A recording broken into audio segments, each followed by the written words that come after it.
سلام. امروز میخوام از استوپر موتورای چینی تو بازار که امروز میخری فردا بازم همونه راحتت کنم. پس بریم، یه آموزش عالی دارم برات. وقتی ثابت شد اومد روی یک وایساد، اینو کافیه در بیاری، تمام.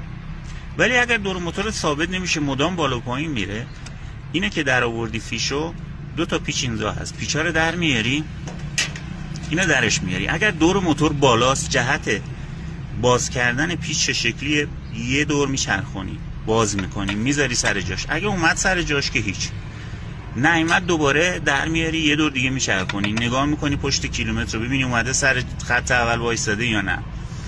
اگر وای نساده مجددا باز میکنی. اگر زیاد گاز میخوره، اگر کم گاز میخوره، اینو میبندی در حد، در جهت بستن پیچ میبندی، یه دور میذاری سر جاش.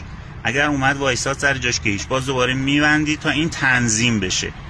فقط وقتی که اینو در میارید و میبندید، گازخور میره بالا، یه لحظه باید سریع انجامش بدی و سریع بذاری سر جاش تا این به تنظیمی برسه که پشت کیلومتر شما میبینید.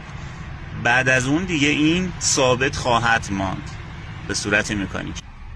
آقا ما وقتی خودمون به خودمون رحم نمی کنیم، انتظار نداشته باشیم مسئولین به ما رحم کنن، یا یه جای کارمون گیر افتاده یکی به ما رحم کنه.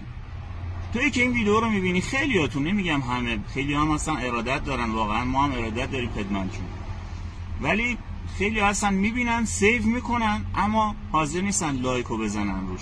آقا لایکو بزن روش، برای دیگران خوب بخواد تا خدا میشالله برای تو خوب بخواد.